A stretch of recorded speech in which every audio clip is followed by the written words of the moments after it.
Welcome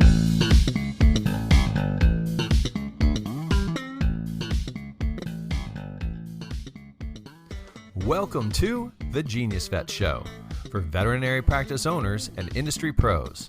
At GeniusVets, it's our mission to help veterinary practices thrive, and this webinar and podcast supports that mission by giving a platform to the best and brightest minds in the veterinary industry, where we identify challenges facing veterinary practices today, and discussing ideas, insights, and solutions that practice owners need to know about. If you like today's show, that's something we'd love to know. Feel free to send an email to genius@geniusvets.com. And make sure to check out the wealth of resources available to veterinary practices at geniusvets.com/pro. That's geniusvets.com/pro. Now, without any further ado, let's dive into today's show. Hello, everyone. Welcome back to another episode of the GeniusVets Show. I'm your host, David Hall, co-founder here at GeniusVets. And today, I'm super excited for this interview. This is so cool. It's a real treat to get to talk to my guest here today, Dr. Matthew Demey, who is the owner of Seven Hills Veterinary Hospital, a 10-doctor practice in Aurora, Colorado. Now, I've known Dr. Demey for, I think, like 8 years now. And this is one of the most adventurous veterinarians on the planet. Very easy to say that. Dr. Demey has climbed and scaled some of the most treacherous, amazing mountain peaks in the world.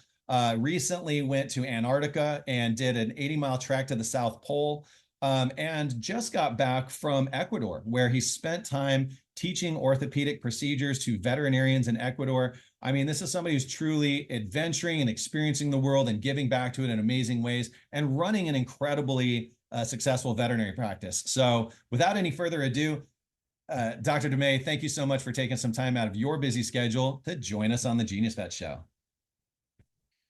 Thanks, David. I appreciate you having me on. And yeah, just a quick introduction. Yeah, I've certainly have done my share of climbing and continue to do so. I climbed in Nepal several times and gone back there this fall.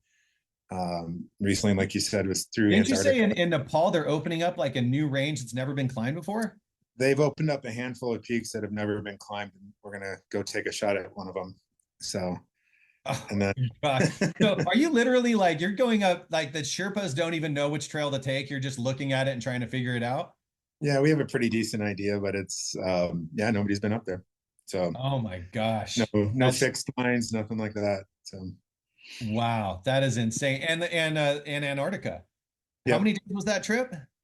That was a month. We skied what's called the last degree. So it's a little over 70 miles from the 89th parallel to the South Pole. And then we came back to the Union Glacier, and then we flew in and climbed Mount Vincent, which is the highest peak there. So it was fun. That is a level of adventure that just, I mean, to me, growing up, I was a big wave surfer and loved to do a little bit of climbing, but nothing like that, you know? I mean, that is just so next level. I have such admiration for you going out and doing that. Incredible. Some people call it, some people don't call it very smart, but it's fun. Hey, you're still here and living. So, you know, maybe that trip that you don't come back from, maybe they can say that, but, but you're getting out and doing it. Tell us about this trip to Ecuador, and was that through a specific, group? How did you get into doing that, and what'd you do down there? So that just kind of came together organically. There's some, one of my mentors, Dr. Dan Broad, is friends with a couple veterinarians that were up here in Fort Collins that had retired, and they moved to Ecuador and started a nonprofit hospital called the Michiquenes. And their doctors have, they see a lot of cases that they can be doing. So a lot of different orthopedic cases, but they don't have the experience or the mentorship to really be able to do those. So Dr. Broad and I, we kind of, like I said, came together organically. We took a 4-day trip to go down there, and we took a couple of suitcases full of instrumentation for them. And it was a lot of fun. We put on a 2-day, just really in-depth course for these 2 very common orthopedic procedures that they see. And by the end of the weekend, they were doing cases. We actually did a couple with them. So it was really fun. So Was it around a single hospital, or were they bringing in doctors from other hospitals in the area? it was that hospital, and I think there was six of the doctors and then several of the support staff that were involved with this. But they were soaking it up and really were taking it to heart, asking great questions, and they're really going to make a difference down there with these pets, and a lot of it actually is the stray animals in the community too. So they've, over the last, I don't know how many years, they'll do, I don't know, 1,500, 2,000 a year of sterilization, so spay neuters for the community dogs, and then they let them back out. And then they know, we were driving around town and they know each one of these dogs that lives there. It's they're like, hey, well, that's Bud over there. And and it's the community really does kind of pitch in and take care of them too. It's very unique. So, and we plan on going back once we get a handle on our schedules and what their experience level is, getting to. But we'll go back and do 2.0 next go around and take it to the next level. So, I know of a few organizations, a few different large veterinary hospitals that, had run up against such a difficult time hiring, through the boom of COVID and all of that, that they actually just started looking internationally and saying, we need to recruit doctors internationally and bring them to the US because we didn't have enough available. And one of the things in talking to them, something that's come up consistently is how the level of veterinary medicine that's practiced here in the US is just a few levels above of what you typically find at a lot of other places in the world. And so it's interesting that they started, as they started bringing vets in, they realized they had to actually put them through a lot more training and help them continue their education so they could get to the level where they can really practice effectively here.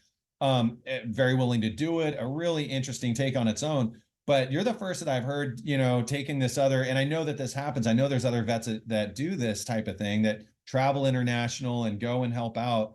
Have you, do you know, I know this came together pretty organically for you, but do you have any advice or recommendations to other veterinarians who maybe want to do something like that? Like take that adventure spirit, go out in the world, go to another country and help and educate in this way. yeah, I definitely, I'm sure there's opportunities out there for all of these communities. It's a matter, I think, of getting those connections, and I don't know if there's international organizations that can do that.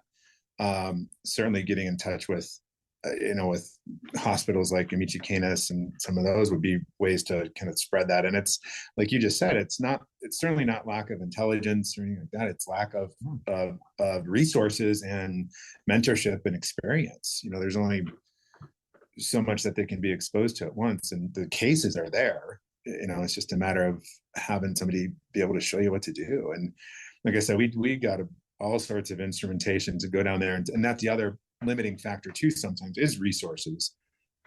Having the facility or having the surgical instruments and things to actually still do these procedures. It's hard for them to get a hold of that sometimes. So right, absolutely, get the specialized equipment to go along with that education. Did you interact with any of the veterinary organizations down there who at all maybe could certify them on these new procedures or specialties, or give them an equivalent of CE credits or anything like that? We didn't. It was such a whirlwind trip. I mean, we flew in on a Thursday night. We had four cases to consult on already. It was a Friday night. They had us consulting on cases. We did coursework all day Saturday, all day Sunday, and then cut a case on Sunday night, and then we flew out Monday morning. So wow, whirlwind. We were in and out pretty fast. So, but I mean, there are local organizations and things that would be another area I think to research if you wanted to go in and help. So, and then maybe even some of the veterinary schools that are either international or ones like Ross and things in the Caribbean that might be able to give you better contacts. It's tough. Oh, I bet. And I'm sure that they could help line up and coordinate trips with people who would welcome the expertise and to help guide like that. But here's the other, let's get to the brass tacks real question for any veterinarian who's listening to this and feeling inspired and going like, I would really like to do that, which I bet is pretty much anybody listening. How do you actually get time out of the practice? This is really maybe the most amazing thing of all, right? Like you run a very busy practice, very successful.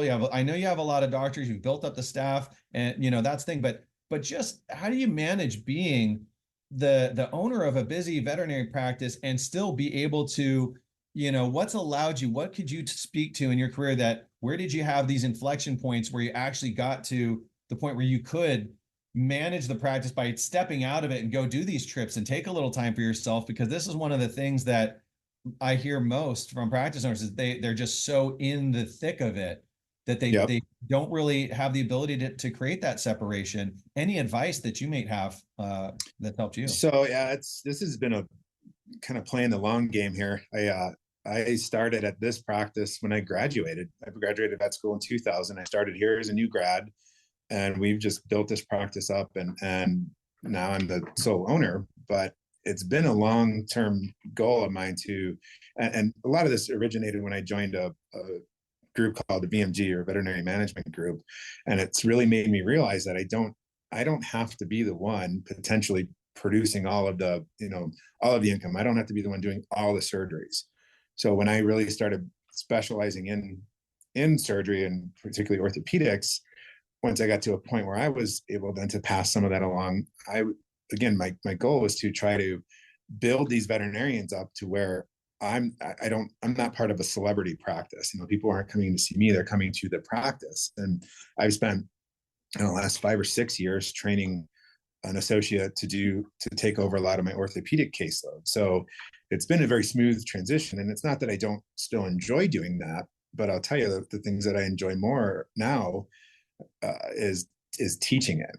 So like I've done thousands of TPLOs. I'm not saying that I don't like doing those, but it's more gratifying, more satisfying for me to see somebody else be able to do that and know that I taught them that. And I taught them that thought, not necessarily the mechanics of putting a bone on there or a screw in a bone, but the thought process of what you're doing and what you're thinking, and what do you do when something goes wrong, and that's how I've spent a lot of my career building that, rather than just focusing on my skills.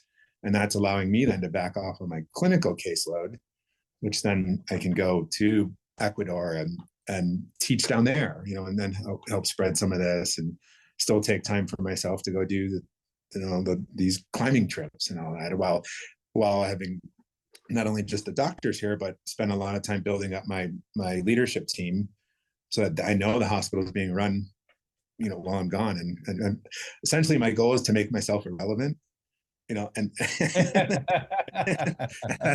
like how you put that. That's a good way to put it. It's I like when I come back from a like a month in Ecuador or in Antarctica, and my staff we had needed, this is in December, so we're finally being, like you mentioned earlier, staff shortage and all that. We're getting more and more new support staff that it's coming in now. We're hiring them, we're getting them trained and mentored. So it was really cool for me to get back after this trip, and looking like the Unabomber, and I'm walking through my own hospital. I'm going through treatment, and this new employee, and I don't know her name. She comes up, she goes, "I'm sorry, sir, can I help you?" It's like, "No, I got it. We're good." So it's kind of like, sweet, this place is still running. So, but it's, you still have to be the visionary. You still have to guide things. But, getting yourself to a point where you don't have to be here on the day to day, that's been where I've been trying to focus. So.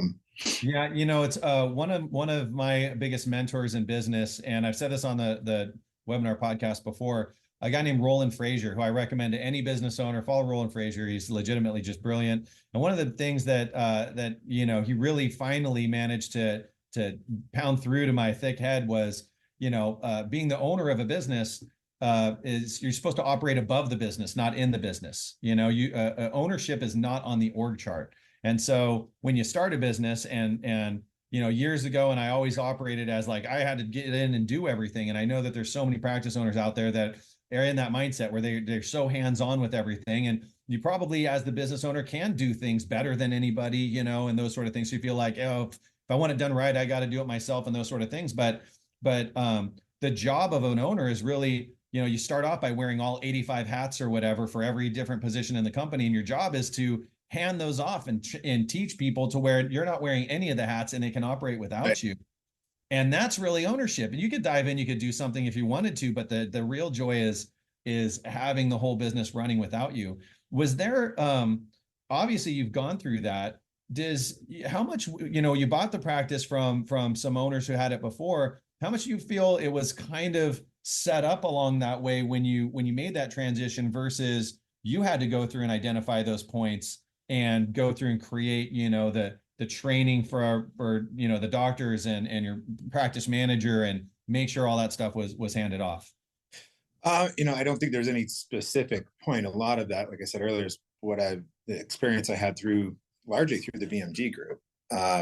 But each practice is going to be different. The mentoring of the doctors, a lot of that is what I've learned from my partners, because obviously they were the ones who started mentoring me along the way. And I one of my commitments was to really keep that process going, where these guys, these young docs can develop the way they want to, but yet still do it responsibly, right?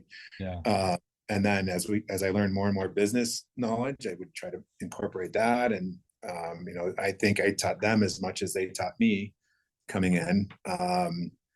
And every business is going to be different. What works for me isn't going to work for the practice down the street. It's being able to recognize what's working, what isn't working. And then again, that's, I think, part of being that, even though say you're not seeing a lot of cases, you still have to be the visionary. You still have to be present in the practice. You don't have to be there every day, but you have to be the one kind of guiding things. Because otherwise it's hard to have your team work, and build that culture and work for a common goal if they don't know who's the one really setting that goal, and they don't know you. If they don't know you or respect you, that goal, they're not going to care about that goal. So yeah, so well said. The vision, setting the vision, where are we going, the direction, and then having why establishing KPIs and things that you can watch, monitor. Yeah, and as far as the staff goes, I think they really need to know the why. Why are you doing this? What is our reason for being here?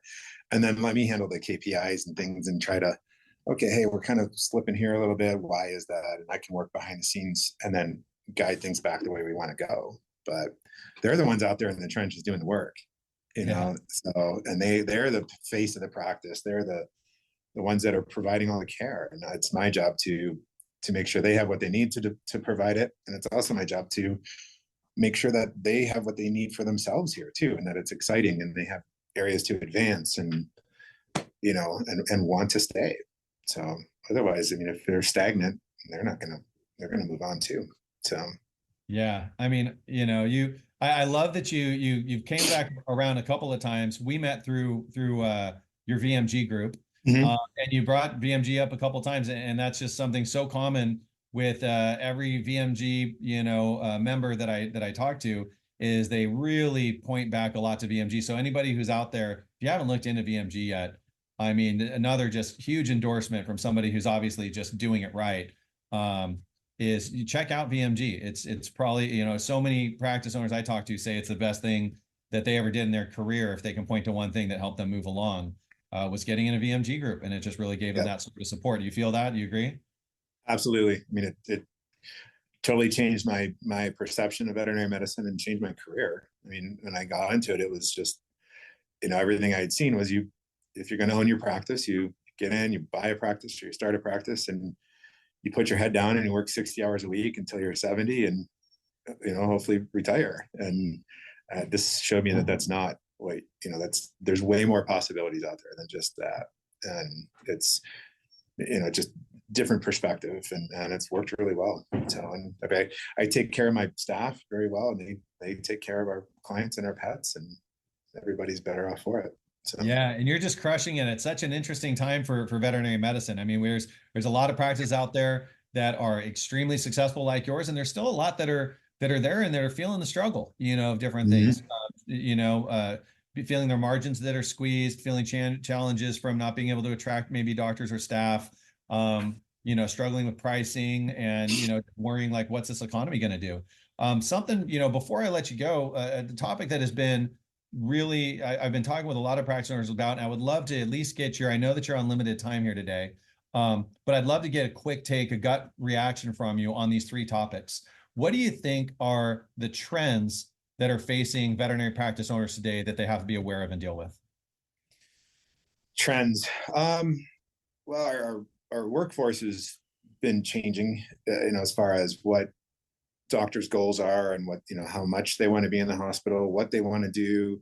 And it's different than from when I graduated, and it'll be different again in 20 years from when people graduate right now. And you just have to, I know in some owners have, expressed kind of frustration about, well, when I graduated, we had to do this, and yeah, it's true, but not only is our workforce changing, but our clients are changing too. So it's more up to us to make sure that we know what's expected, what we can provide, what we can't provide, and as long as we can do that for our staff and our employees, guess what? Our clients are becoming the same people too. Our clients are not us anymore. So if we can relate to our staff, we can relate better to our clients and provide better care. So that's the big trend I've been seeing. And the trend staying up culturally, it sounds like. Yeah, that and just being aware of what's changing in medicine and what clients are expecting there too. But that's been the biggest change, and some people can see that as a frustration. I kind of see it as an opportunity, to if we're changing with the times and changing with the cultures and the expectations and the different generations, we're going to be ahead of the game trying to get people on board and keep people on board, and keep our clients and pets happy too. I mean, it's every generation changes. My generation, my parents thought we were the laziest generation ever, and now it's my generation thinks that the millennials just want to be coddled. It's everything's it's the kids these days, and that's not that's always going to be that perception is always going to change every generation. It's up to us to realize that and work with that. It's not me. It's not them changing to meet my expectations. I have to understand what they're looking for too. So yeah, very well said. So what do you think? Do you think that there's any real, there's a lot of different people have different opinions on this. Do you think there's any threats to veterinary practice ownership today? Well, the biggest one over the last few years has been a lot of practices selling to corporate. So as far as veterinary ownership, that can be a threat. I think there's a lot of factors that went into it. I think there's a lot of good side to it. There's a lot of downside just from an economy of scale. They come in and they have, as a business model, they have to change the way things are going, and that can frustrate a lot of people. But again, I tend to see that as more of an advantage for me. It's like that makes me stand out more now. All right, I'm one of the only privately owned 24 hospitals in Denver. I'm getting a lot of employees now because of that. So I stuck it out and didn't sell, and now I took that threat, and now it's becoming more of an advantage for us. So there you go. You took that threat and you turned it into my next question. What do you think the opportunities are for veterinary practice owners? For me, it's exactly that. For private owners, I couldn't speak to advantage of being a corporate owning it, but for private owners, that to me, that is the advantage. I've taken 24 years to build this up, and now I'm starting to get to a point where I can take advantage of that. I don't have to be the one in here doing all the work, all the revenue income, and it's coming back to me. So if I had sold 2 years ago, now I'm kind of back in the main doctor role, and I wouldn't be able to do these trips or do these, going to Ecuador and teach and spreading what I know and what I've learned from other people that are generous enough to teach me. So for me, that is a big advantage to ownership is, you have something that's income producing. Why would I sell that now? It's like, I'm going to sit on, keep running this for another 10, 15 years, 20 years, and then look at what my options are. But so, yeah. You're seeing all the advantages and taking advantage of all of them. It sounds like, man, just really doing stuff right. And parting wisdom. I know that you were short today on time, so you've been very generous. Any parting wisdom to share with the audience before you go? Like I said at the very beginning, the biggest thing I would say is play the long game. There's times that you're going to be like, why the hell am I doing this again? But the economy goes up, it goes down. You have all these waxing and wanings, but as long as you're continuing in the right direction, I mean, this has been the best decision I've ever made. So, and it's allowed me to do a lot with my life that I thought was always a pipe dream, and it's by making these choices, the hard decisions when I did, it's really coming together. So it absolutely, it sounds like it is. It looks like it is. Looks great on you, man. I really appreciate all you're doing out there. And I hope that some people are a bit inspired by the trips you're doing, by what you've set yourself up able to do. That they can maybe take a little of this inspiration and go out in the world on their own a little bit. Find a country to go help some people. Go take a trip. You can do it. It makes life way better. I'll tell you that. So. Right on. Well, thank you so much, Dr. Demey. Very generous with your time today. I really appreciate it. I know that anybody who's listening in got some great benefit out of it.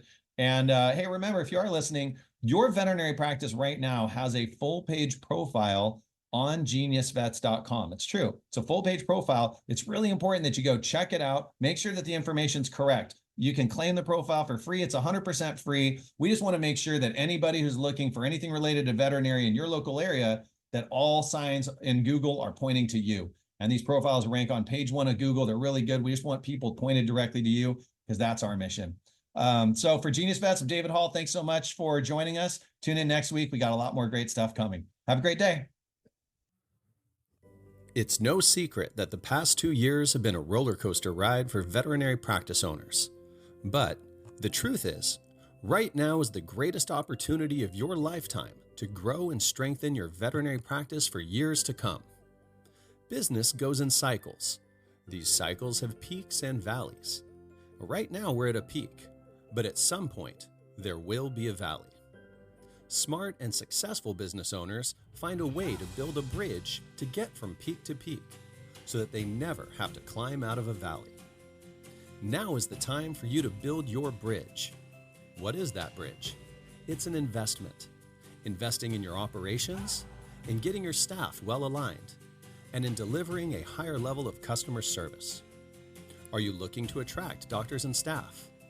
Do you want to make it easier than ever to deliver a higher level of customer service, to attract clients that are ready and willing to follow your advice and will happily pay whatever you charge? The key to all of this is truly understanding the processes people go through leading up to, during, and after their interactions with your practice. How do doctors and staff find and evaluate you before applying? What is the complete customer journey for your clients? And how can your practice better support these people in every step they take? Knowing the answers to these questions and implementing strategies to support them can be transformational to your veterinary practice, leading to increased workplace satisfaction, happier clients, and significantly higher profit margins. GeniusVets has proven to be an industry leader in helping veterinary practice owners take their businesses to the next level in all of these ways and more. GeniusVets offers many incredibly valuable resources that can help you grow and strengthen your veterinary practice that are completely free of charge, along with professional services that strongly outperform every other company in their space. If you've not yet scheduled your free consultation and demo with GeniusVets, we would strongly recommend that you do so now. It might be one of the best things you do for your business this year.